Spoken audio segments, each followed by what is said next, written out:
Welcome to our channel tech mechanical and electrical. आप सभी student जानते हैं एनसीएल का तरफ से जो टेक्नीशियन का वैकेंसी आया था तो उसका एग्ज़ाम डेट डिक्लेयर हो गया। 27 दिसंबर उसका एग्ज़ाम डेट है। तो ज़्यादा देर नहीं है, इसीलिए हम प्रॉमिस किया था आप लोगों को 500 एमसीक्यू सॉल्व कराऊंगा। तो 100 एमसीक्यू में ऑलरेडी 4 क्लास में सॉल्व करा दिया हूँ। जो पिछला क्लास अभी तक नहीं देखा वो सभी स्टूडेंट पिछला क्लास देख सकते हैं। बहुत ही इंपॉर्टेंट क्लासेस था। तो आज भी मैं डिस्कस करूंगा। तो आज का क्लास नंबर होगा क्लास नंबर 5। ठीक है, तो आज का क्लास में भी मैं डिस्कस करूंगा 25 most important question. Video start होने से पहले सभी स्टूडेंट से मेरा यही रिक्वेस्ट है कि वीडियो को आप लोग पूरा देखना, क्योंकि वीडियो में नया नया क्वेश्चन आप लोगों को मिलेगा तो आप लोगों को भी रिविजन हो जाएगा। ओके, तो मैं फर्स्ट क्वेश्चन स्टार्ट करता हूँ। तो ज़्यादातर स्टूडेंट मेरे को रिक्वेस्ट किया था, व्हाट्सएप में भी कमेंट में भी बोला था कि जब भी हम क्वेश्चन देखते तो आंसर बता देते, तो बीच में थोड़ा गैप देना चाहिए क्योंकि आप लोगों को अटेम्प्ट करने के लिए टाइम मेरे को देना चाहिए। तो आज से मैं टाइम भी दे दूंगा, तो आप लोग अपना अपना आंसर कीजिए और देखिए 25 में से आप लोग कितना आंसर कर सकते हैं। ठीक है, क्योंकि ये तो रिविजन क्लास है ना, 2 दिन बाद आप लोगों का एग्जाम है।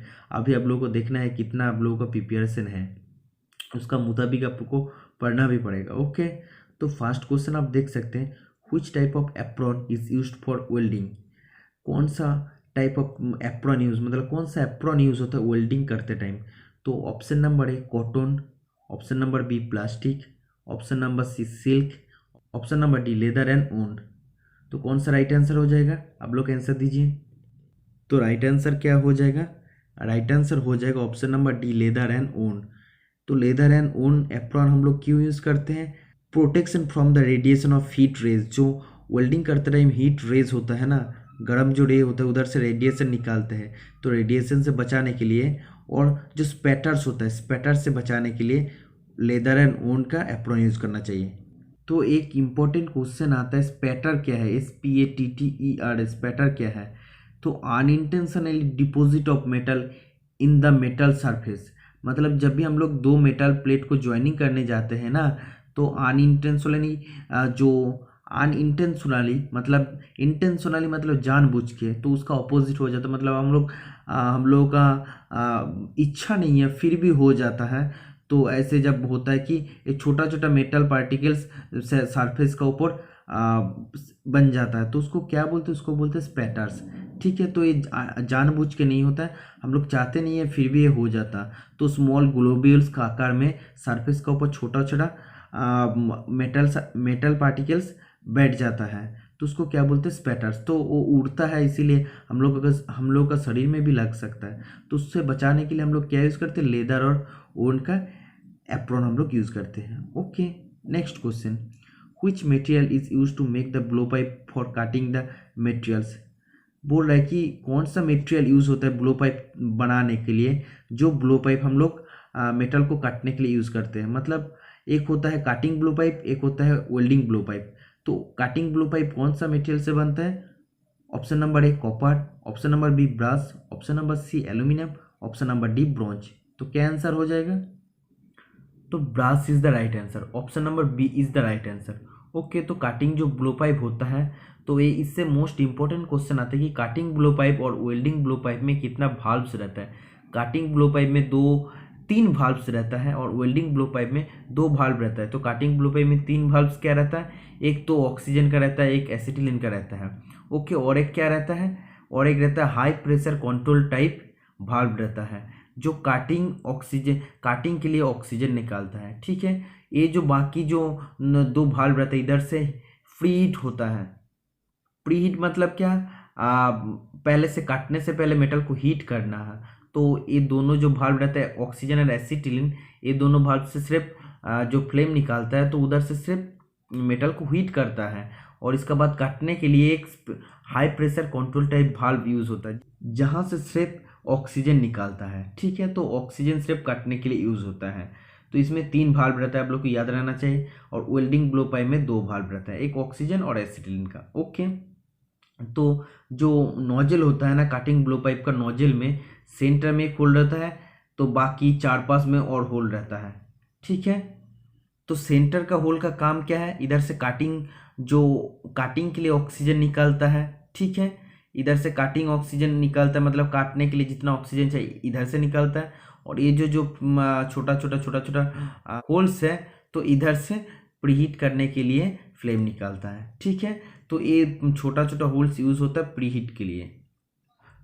और जो वेल्डिंग ब्लो पाइप होता है, वेल्डिंग ब्लो पाइप का नोजल का सेंटर में एक होल रहता है, तो एक ही होल रहता है। एक क्यों यूज़ होता है? तो हीटिंग पर्पस के लिए ये यूज़ होता है। ठीक है, next question, while gas cutting the nozzle should be, जब भी हम लोग गैस कटिंग करते हैं तो नोजल को कितना डिस्टेंस में रखना चाहिए? तो ये अगर सोच ले एक वर्क है, तो इधर हम लोग कट रहे हैं, तो नोजल का डिस्टेंस, ये जो मेटल है कितना डिस्टेंस होना चाहिए? टच द वर्कपीस को टच करना चाहिए। 2 mm away from the work, मतलब 2 mm दूरी में रखना चाहिए। 5 mm away from the work, 5 mm दूरी में रखना चाहिए। और 10 mm away from the work, 10 mm दूरी में रखना चाहिए। तो जब भी हम लोग गैस कटिंग करते हैं तो नोजल को कितना दूर में रखना चाहिए? तो आप लोग आंसर दीजिए। तो इसका राइट आंसर हो जाएगा 5 mm away from the work. तो एक स्टैंडर्ड डिस्टेंस होता है, तो जो जॉब सरफेस होता है उधर से 5 mm दूरी में नोजल को रखना चाहिए। ठीक है, next question, how to specify the size of an electrode holder, कैसे हम लोग इलेक्ट्रोड होल्डर का साइज को स्पेसिफाई करते हैं? तो जो इलेक्ट्रोड होल्डर मतलब क्या? इलेक्ट्रोड कहाँ यूज होता है? आर्क वेल्डिंग के लिए इलेक्ट्रोड यूज होता है। इलेक्ट्रोड को होल्ड करने के लिए क्या यूज होता है? Electrode holder. तो उसका साइज हम लोग कैसे स्पेसिफाई करते हैं? Option number A by its weight के हिसाब से, option number B by its shape के हिसाब से, option number C by its current carrying capacity, इसका करंट जो कैरिंग कैपेसिटी कितना करंट तो कैरी कर सकते उसका क्षमता का ऊपर, और option number D by the metal used for making it, तो इसको बनाने के लिए कौन सा मेटल यूज हुआ है उसका ऊपर डिपेंड करता है। तो कौन सा राइट आंसर हो जाएगा? आप लोग आंसर दीजिए। तो इसका राइट आंसर हो जाएगा bye it's current carrying capacity. Current carrying कितना कर सकते, कितना क्षमता है करंट मतलब कैरी करने का, तो उसके ऊपर डिपेंड करता है इलेक्ट्रोड का size. Okay, next question, why acetylene cylinders should always be kept upright और वर्टिकल, मतलब एसिटिलीन सिलिंडर को हर टाइम वर्टिकली रखना चाहिए, क्यों? तो option number A to help in welding in vertical position, मतलब जब वर्टिकल पोजीशन में वेल्डिंग करते हैं तब ये मदद करता है इसीलिए। Option number B to avoid flow of acetone liquid along with the gas, मतलब क्या करते हैं? अवॉइड करते हैं एसीटोन लिक्विड को गैस के साथ मिसने से, मतलब मिक्सर होने से उसको अवॉइड करता है। Option number C to get uniform rate of flow of gas, एक uniform rate of flow of gas पाने के लिए हम लोग उसको वर्टिकली रखते हैं। और option number D to save floor space, मतलब फ्लोर का जगह बचाने के लिए हम लोग रखते हैं। तो इसका राइट आंसर क्या हो जाएगा? आप लोग आंसर दीजिए। तो इसका राइट आंसर हो जाएगा option number B to avoid flow of acetone liquid along with the gas, मतलब एसीटोन लिक्विड को गैस का साथ मिसने से, मिक्सर होने से बचाने के लिए, अवॉइड कर मतलब अवॉइड दूर करने से हम लोग एसिटिलीन सिलिंडर को ऑलवेज वर्टिकल पोजीशन में रखते हैं। ठीक है, next question, if the main electric supply is not available, जहाँ पे मेन इलेक्ट्रिक सप्लाई अवेलेबल नहीं होता है, we can do arc welding with, हम लोग आर्क वेल्डिंग कैसे करेंगे? Option number A engine generator set, option number B transformer set, option number C motor generator set, option number D rectifier set. तो आप लोग आंसर दीजिए है। तो क्वेश्चन में बोला है जहाँ पे इलेक्ट्रिक सप्लाई अवेलेबल नहीं होता तो हम लोग कैसे वेल्डिंग करेंगे? आर्क वेल्डिंग करेंगे। तो हम लोग डीसी आर्क वेल्डिंग मशीन से करेंगे। तो डीसी आर्क वेल्डिंग मतलब direct current arc welding machine, तो इसका अंदर चारों चीज़ आता है। तो इसका राइट आंसर हो जाएगा इंजन जनरेटर सेट। तो इंजन जनरेटर सेट चलाने के लिए हम लोग को करंट का ज़रूरी नहीं होता। क्या ज़रूरी होता है? हम लोग का पेट्रोल डीजल का ज़रूरी होता है। तो कोई भी जगह में अगर करंट नहीं है, इलेक्ट्रिक सप्लाई नहीं है, तो उधर हम लोग इंजन जनरेटर सेट को लेके जा सकते हैं, क्योंकि ये पेट्रोल और डीजल के द्वारा चलता है। और एक क्वेश्चन आता है रेक्टिफायर सेट क्या करता है? रेक्टिफायर सेट एसी को डीसी में बदलता है। ओके, तो ये आप लोग को याद रहना चाहिए, बहुत ही इंपॉर्टेंट क्वेश्चन है। नेक्स्ट क्वेश्चन 7 नंबर का, what should be done immediately if a cylinder leaks due to defective valve और सेफ्टी प्लग, मतलब क्वेश्चन में क्या बोल रहे हैं? सिलेंडर में अगर लीकेज हो रहा है ड्यू टू डिफेक्टिव वाल्व, मतलब खराब डिफेक्टिव वाल्व और सेफ्टी प्लग होने के कारण अगर सिलेंडर में लीकेज हो रहा है तो हम लोग को इमीडिएटली क्या करना चाहिए? Option number A try to repair it yourself, मतलब खुद उसको रिपेयर करना चाहिए। Option number B, asked other to repair it, मतलब दूसरे किसी व्यक्ति को बोलना चाहिए इसको सराहने के लिए, रिपेयर करने के लिए। Option number C, inform to the suppliers, जो सप्लाई देता है तो उसको इन्फॉर्म करना चाहिए। Option number D, move it to a safe area, मतलब उसको सेफ एरिया में मूव करना चाहिए। तो इसका राइट आंसर क्या हो जाएगा? तो इसका राइट आंसर हो जाएगा option number D, move it to a safe area, मतलब तब उसको एक सेफ एरिया में लेके जाना चाहिए। ठीक है, तो बहुत ही इंपॉर्टेंट क्वेश्चन है, अलग अलग क्वेश्चन है आप लोगों के लिए। 8 नंबर का क्वेश्चन है, what is the purpose of setting root gap in a butt joint. Butt joint मतलब क्या है? एंड टू एंड जॉइंट होता है, तो जैसे एंड टू एंड ऐसे जॉइंट होता है। लैप जॉइंट मतलब क्या है? ओवरलैप करते हैं, एक का ऊपर और एक रहता है। तो जब भी एंड टू एंड जॉइंट होता है तो उधर हम लोग का root gap, setting root gap का पर्पस क्या होता है? रूट गैप मतलब एक रूट गैप देना चाहिए। क्यों? पहले तो इसका एज प्रिपेरेशन करना चाहिए, मतलब मेटल का ऐसे प्रिपेरेशन करना चाहिए, एज प्रिपेरेशन होना चाहिए ना, ऐसे अगर मेटल होगा तो ऐसे एज प्रिपेरेशन करना चाहिए। ठीक है, तो ऐसे एज प्रिपेरेशन करना चाहिए, तो रूट गैप मतलब गैप देना चाहिए। ठीक है, तो क्यों गैप देना चाहिए? Option number A, to maintain the alignment, alignment को मेंटेन करने के लिए।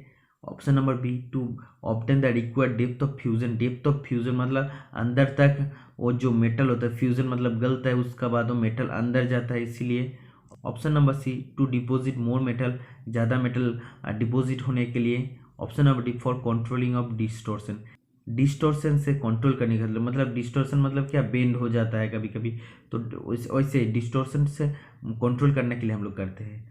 तो setting root gap, root gap देते हैं मतलब क्या है? To required depth of fusion, मतलब रिक्वायर्ड जितना डेप्थ ऑफ फ्यूजन चाहिए उतना डेप्थ ऑफ फ्यूजन देने के लिए हम लोग को रूट गैप देना चाहिए।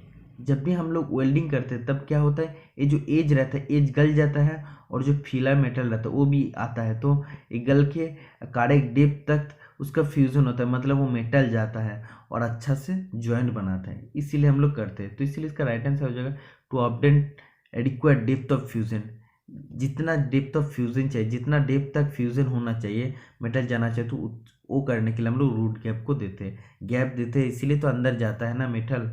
ओके, नेक्स्ट क्वेश्चन 9 नंबर का, what is the colour code used for identifying a CO2 gas cylinder, मतलब कार्बन डाइऑक्साइड गैस सिलेंडर को हम लोग कैसे कलर कोड्स का द्वारा आइडेंटिफाई कर सकते हैं? तो option number A, blue body with white neck, मतलब बॉडी जो होगा ब्लू बॉडी होगा और वाइट नेक मतलब गला सफ़ेद होगा।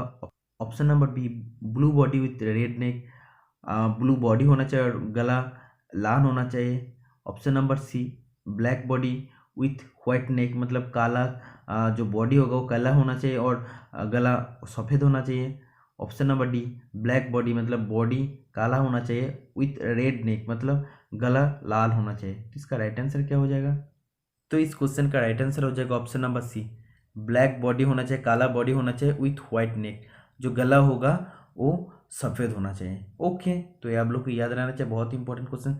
जैसे एसिटिलीन सिलेंडर को हम लोग मैरून कलर से डिनोट करते हो ऐसे, और ऑक्सीजन सिलेंडर को हम लोग ब्लैक कलर से आइडेंटिफाई करते हैं, तो वैसे ही CO2 गैस सिलेंडर को हम लोग वैसे आइडेंटिफाई करते हैं। ओके, नेक्स्ट क्वेश्चन 10 नंबर का, identify the part marked x in the figure.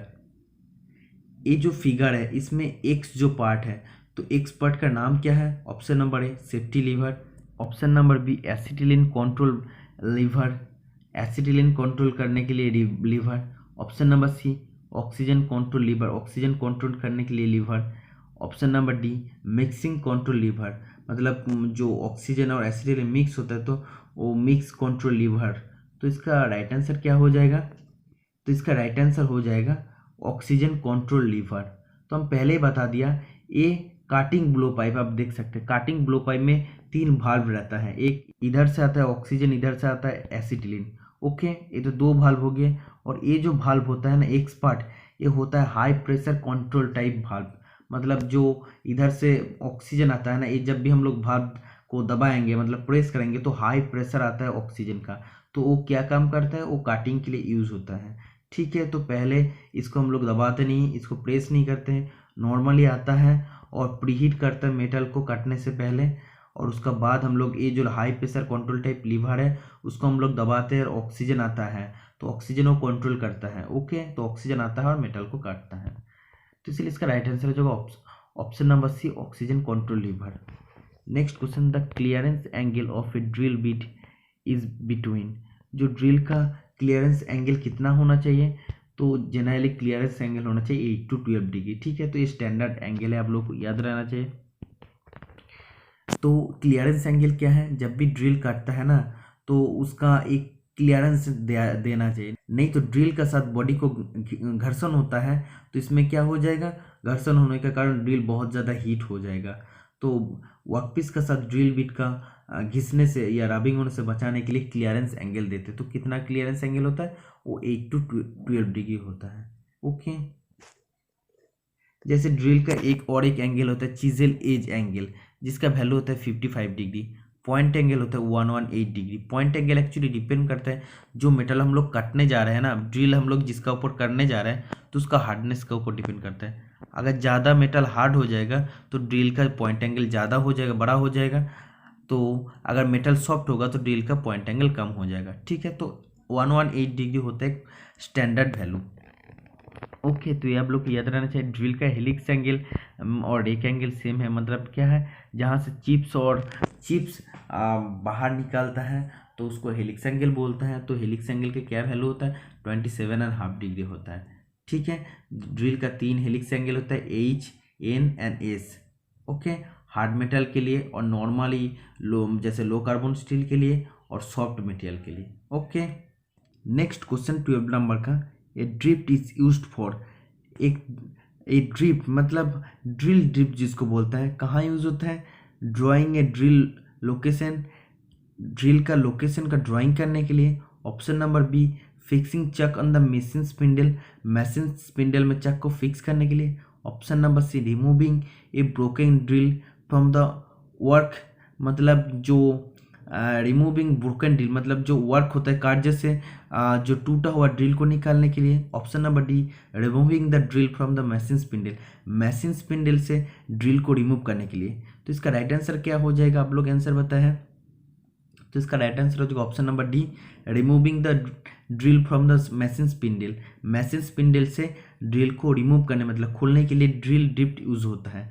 Okay, तो ड्रिल ड्रिफ्ट किस शेप का होता है, एक वेज शेप का होता है। तो ये भी एक क्वेश्चन में आता है किस शेप का होता है, वेज शेप का होता है। ठीक है, तो ड्रिल ड्रिफ्ट हम लोग कौन सा ड्रिल के लिए हम लोग यूज़ करते हैं, तो हम लोग मोर्स टेपर जिस ड्रिल में रहता है जिसको बोलते हैं सेल्फ होल्डिंग टेपर, तो वो सब ड्रिल के लिए हम लोग मतलब टेपर सैंक ड्रिल के लिए हम लोग ड्रिल ड्रिफ्ट यूज़ करते हैं। ओके, तो मोर्स टेपर का हम लोग MT से डिनोट करते हैं, MT0 से MT7 इसका रेंज होता है। ड्रिलिंग के लिए यूज़ होते हैं MT1 से MT5। ओके, ये आप लोग को याद रहना चाहिए। इसका मोर्स टेपर का इंक्लूडेड एंगल 3 डिग्री होता है ऑलमोस्ट, ये आप लोग को याद रहना चाहिए। ठीक है, और जैसे टेपर सैंक ड्रिल के लिए हम लोग यूज़ करते हैं ड्रिल ड्रिफ्ट यूज़ करते हैं ना, और स्ट्रेट सैंक ड्रिल के लिए हम लोग स्ट्रेट सैंक ड्रिल को चक से खोलने के लिए हम लोग क्या यूज़ करते हैं, चक की यूज़ करते हैं। ओके, ये आप लोग को याद रहना चाहिए। नेक्स्ट क्वेश्चन 13 नंबर का, solid type of tap ranges, जो सॉलिड टाइप टैप रेंज होता है तो वो कैसा होता है। Option number A, not adjustable to take different sizes of tap, मतलब डिफरेंट साइज ऑफ टैप मतलब टैप का डिफरेंट साइज इसमें एडजस्ट नहीं होता। Option number B, suitable for threading holes in restricted place, मतलब जो रिस्ट्रिक्टेड प्लेस है तो उधर थ्रेडिंग होल बनाने के लिए हम लोग यूज़ करते हैं solid type tap range. Option number C, opening the jaws can be adjusted to take different sizes लेने के लिए, अलग अलग साइज का टैप को होल्ड करने के लिए जॉज को हम लोग ओपन करके एडजस्ट कर सकते हैं। Option number D, used for broken tap के लिए यूज़ होता है। तो सॉलिड टैप जो टैप रेंज होता है ना, वो कुछ सर्टेन साइजेस ऑफ टैप को ही लेता है, मतलब इसका 4 साइड होता है तो 4 साइड में अलग अलग इसका साइजेस ऑफ टैप को लेता है। तो वो सर्टेन साइज मतलब कुछ निश्चित साइज है तो उसका बाहर वो कोई भी साइज ऑफ टैप को नहीं लेता है, कोई भी साइज ऑफ टैप को होल्ड नहीं करता। तो इसीलिए इसका राइट आंसर हो जाएगा not adjustable to take different sizes of tap. Different sizes of tap को लेने के लिए एडजस्ट हम लोग इसको नहीं कर सकते हैं, तो ये हो जाएगा इसका राइट आंसर। सिर्फ इसका सर्टेन साइजेस मतलब कुछ डिफरेंट साइज निश्चित साइज है, उसको हम लोग सिर्फ टैप रेंज पे सॉलिड टैप रेंज में होल्ड कर सकते हैं। तो रेस्ट्रिक्टेड प्लेसेस में होल्ड करने के लिए, थ्रेडेड होल बनाने के लिए हम लोग कौन सा टैप रेंज यूज़ करते हैं? T handle type tap range. Okay, इसमें जॉज रहता है, 2 जॉज रहता है। ओके, तो हैंडल को घुमा कर हम लोग जॉज को टाइट करते हैं। ओके, और क्या होता है, एक होता है double ended adjustable type tap range.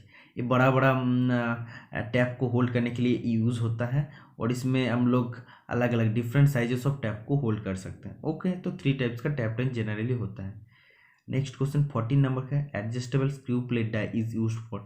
जो एडजस्टेबल स्क्रू प्लेट डाई है वो हम लोग कहाँ यूज़ करते हैं? Option number E, chasing and reconditioning, thread को चेजिंग करने के लिए, और रिकंडीशन मतलब फिर से थ्रेड को अच्छा सा बनाने के लिए। Option number B, easy to assemble inside the collar, collar का अंदर easy to assemble, easily assemble करने के लिए। Option number C, increasing and decreasing depth of cut, increasing मतलब डेप्थ ऑफ काट को बढ़ाने और कमाने के लिए यूज होते हैं। Option number D, to supply the cutting oil while threading, threading का टाइम वो काटिंग ऑयल सप्लाई करता है। तो एडजस्टेबल स्क्रू प्लेट जो डाई होता है, तो ये 2 हाफ्स डाई होता है, मतलब एक डाई होता है जो हाफ डाई होता है। ओके, तो ये हाफ डाई का जैसा होता है। ओके, तो ये आप लोग को याद रहना चाहिए। तो एडजस्टेबल स्क्रू प्लेट डाई क्या करते हैं? Increasing and decreasing depth of काट, डेप्थ ऑफ काट को इंक्रीज और डिक्रीज करने के लिए यूज होता है। ओके, नेक्स्ट क्वेश्चन 15 नंबर का, tapping is mostly done to produce. हम लोग टैपिंग क्यों करते हैं? तो टैपिंग हम लोग करते हैं इंटरनल वी थ्रेड को काटने के लिए, जिसका एंगल होता है 60 डिग्री। ठीक है, तो इंटरनली जो होल होता है, जो इंटरनल होल होता है, तो उधर हम लोग थ्रेड करते हैं, वी थ्रेड करते हैं, इसलिए हम लोग टैपिंग करते हैं। तो टैप का मदद से हम लोग टैपिंग करते हैं। टैप बनता है किस मटेरियल से? हाई स्पीड स्टील से टैप बनता है। ओके, तो 3 टाइप्स का टैप होता है। एक होता है fast tap, second tap, third tap. Fast tap को बोलते हैं टेपर टैप, सेकेंड टैप को बोलते हैं इंटरमीडिएट टैप, और थर्ड टैप को बोलते हैं बॉटमिंग टैप या फ्लैग टैप। ओके, जिसका एंगल होता है 4 डिग्री, 10 डिग्री और 20 डिग्री। ओके, तो और एक क्वेश्चन आता है, एक्सटर्नल वी थ्रेड को काटने के लिए हम लोग क्या यूज़ करते हैं? एक्सटर्नल वी थ्रेड को काटने के लिए हम लोग यूज़ करते हैं डाई यूज़ करते हैं। ठीक है, तो इधर एक क्वेश्चन था, क्वेश्चन का ऑप्शन में था कि चेजिंग और रिकंडीशनिंग। तो चेजिंग और रिकंडीशनिंग मतलब क्या? थ्रेड अगर ख़राब हो जाएगा तो फिर से रिकंडीशनिंग मतलब अच्छा से बना, फिर से मतलब अच्छा बनाने के लिए, थ्रेड को ठीक ठाक बनाने के लिए हम लोग क्या यूज़ करते हैं? डाई नाट यूज़ करते हैं। ठीक है, तो एक नाट हेक्सागन नाट जैसा होता है, तो इसको हम लोग यूज़ करके थ्रेड को चेजिंग या रिकंडीशनिंग करते हैं। Okay, next question, the process of bevelling the end of a hole is called.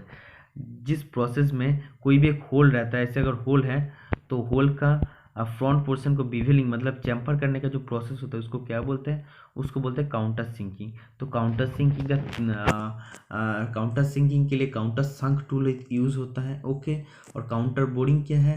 ये यूज़ होता है हम लोग को सॉकेट हेड स्क्रू को स्थान देने के लिए, और कैप स्क्रू को स्थान देने के लिए हम लोग काउंटर बोरिंग करते हैं। तो एक डेफिनेट पहले से होल रहता है, तो डेफिनेट एक दूरी तक इसका एक हम लोग इसका फ्रंट पोर्शन को बड़ा करते हैं।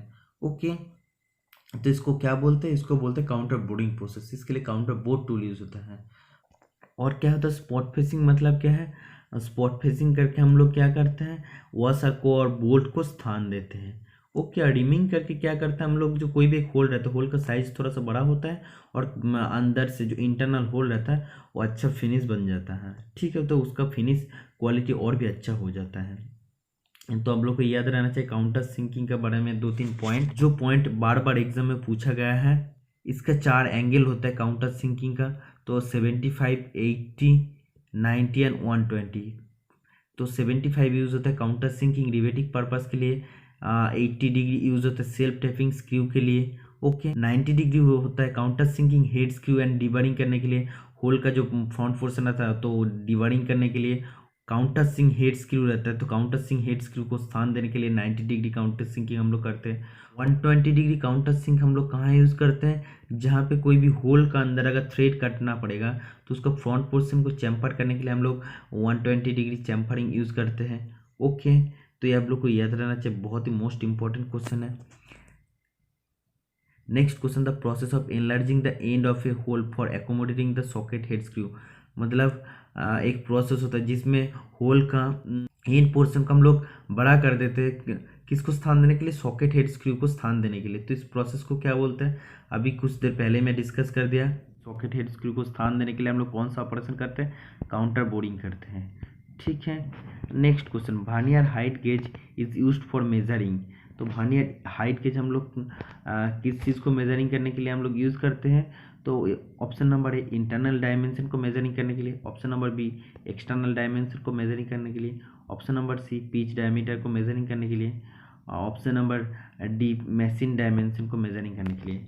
तो इसका राइट आंसर क्या हो जाएगा, एक्सटर्नल डायमेंशन। तो एक्सटर्नल डायमेंशन जो भी है ना उसको मेजर करने के लिए हम लोग वर्नियर हाइट गेज यूज़ करते हैं, जिसका डिस्काउंट होता है वर्नियर कैलिपर का जैसे 0.02 mm।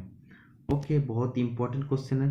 नेक्स्ट क्वेश्चन 19 नंबर का, while drilling the drill gets overheated, this is due to. जब भी हम लोग ड्रिलिंग करते हैं तो ड्रिलिंग कभी कभी ओवर बहुत ज़्यादा हीट हो जाता है, कि इसका रीज़न क्या होगा। Option number A more lip clearance angle ज़्यादा दे दिया इसीलिए, option number B less cutting angle कम कर दिया इसीलिए, option number C material being drill is ductile, जो मेटल को हम लोग ड्रिलिंग करने जा रहे हैं वो डक्टाइल मटेरियल है, option number D excessive cutting pressure, ज़्यादा काटिंग प्रेशर दे दिए इसीलिए। तो ड्रिलिंग करते समय अगर हम लोग ज़्यादा काटिंग प्रेशर दे देंगे तो ड्रिल बहुत ज़्यादा हीट हो जाता है, इसलिए इसका राइट आंसर हो जाएगा ऑप्शन नंबर डी। ओके, ये आप लोग को याद रहना चाहिए, बहुत ही इंपॉर्टेंट क्वेश्चन आप सभी के लिए। नेक्स्ट क्वेश्चन 20 नंबर का, the surface of a hole drill is rough, it is due to.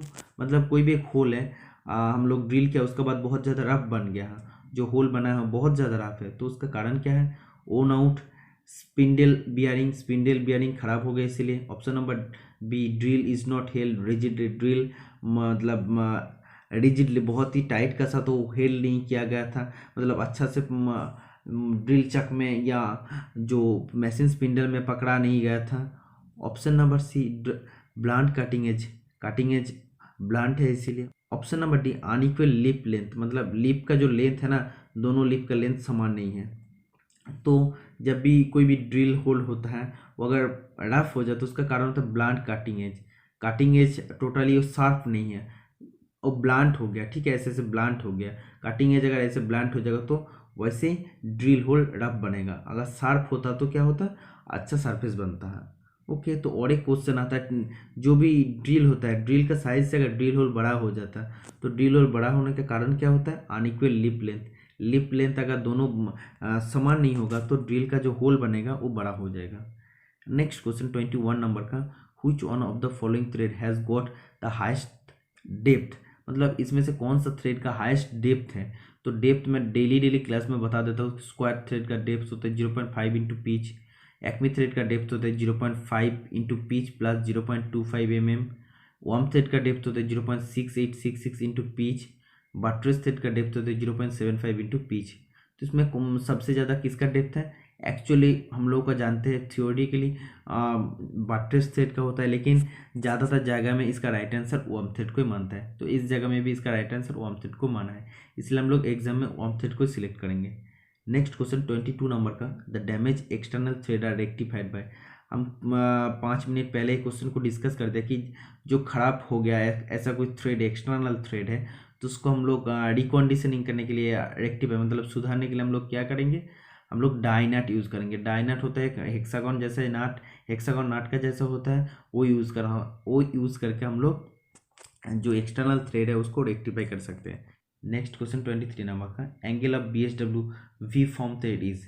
जो BHW वी थ्रेड होता है तो उसका एंगल क्या हो जाएगा, और 60 degree, 55 degree, 47 and 5 degree, 45 degree. तो क्या एंगल हो जाएगा, 55 डिग्री हो जाएगा। BHW मतलब BT स्टैंडर्ड विथ वर्थ, तो BT स्टैंडर्ड विथ वर्थ में इसका एंगल हो जाता है 55 डिग्री। BSP में BSP अगर पूछता तब भी हो जाता, BSF अगर पूछता तब भी हो जाता। ओके, तो ये आप लोग को याद रहना चाहिए। और 60 डिग्री होता है मेट्रिक वी थ्रेड का एंगल, 47.5 डिग्री होता है BA थ्रेड का एंगल, BT एसोसिएशन थ्रेड का एंगल होता है 45 डिग्री होता है किसका, बट्रेस थ्रेड का होता है 45 डिग्री एंगल। ओके, एक होता है 45 डिग्री इधर होता है और एक होता है वर्टिकल होता है। ओके, तो ये आप लोग को याद रहना चाहिए। नेक्स्ट क्वेश्चन 24 नंबर का, Which one of the following is the formula for tap drill size to form 100% thread? Tap drill निकालने के लिए फॉर्मूला पूछा है जो 100% थ्रेड के लिए होगा। तो 100% थ्रेड के लिए टैप ड्रिल साइज क्या हो जाएगा? Option number A major dia minus T P I into 1 by pitch. Option number B major dia minus T P I into pitch. Option number C major dia minus 2 into depth of thread. Option number D major dia minus 1.5 into pitch. तो इसका right answer क्या हो जाएगा? Major dia minus 2 into depth. ठीक है, तो ये हो जाएगा 100% थ्रेड के लिए हो जाएगा। ओके, तो ये आप लोग को याद रहना चाहिए, बहुत ही इंपॉर्टेंट क्वेश्चन है। अगर पूछता ब्रिटिश में पूछता, ब्रिटिश थ्रेड में पूछता, तब क्या हो जाता? 7/8 into D minus 1/32 inch. Okay, तो ये फॉर्मूला यूज होता है 7/8 इंटू डी माइनस 1/32 इंच। ये आप लोग को याद रहना चाहिए। नेक्स्ट क्वेश्चन 25 नंबर का, which form of thread are used in the places where the sliding forces act in one direction? मतलब कौन सा थ्रेड में स्लाइडिंग फोर्सेस एक ही डायरेक्शन में काम करता है? तो कौन सा थ्रेड में होता है? तो ऑप्शन नंबर ए भी थ्रेड में होता है, option number B square thread, option number C trapezoidal thread, option number D sawtooth thread. तो इसका राइट आंसर हो जाएगा सॉटूथ थ्रेड। अगर ऑप्शन में सॉटूथ थ्रेड नहीं रहता तो बटरफ्लाई थ्रेड इसका राइट आंसर हो जाता। अगर दोनों ऑप्शन में है तो सॉटूथ थ्रेड राइट आंसर हो जाएगा। ओके, तो आप देख सकते हैं ट्रेपेजोइडल थ्रेड हम लोग कहाँ यूज़ करते हैं? Easy engagement and disengagement while power transmission. Power transmission का टाइम इजी एंगेजमेंट करने में और डिसएंगेजमेंट करने में मदद करता है ट्रेपेजोइडल थ्रेड। ओके, जैसे नाकेल थ्रेड इसका अंदर आता है, नाकेल थ्रेड का एंगल होता है 30 डिग्री। ओके, अब लोग को याद रहना चाहिए ट्रेपेजोइडल थ्रेड का भी एंगल होता है 30 डिग्री।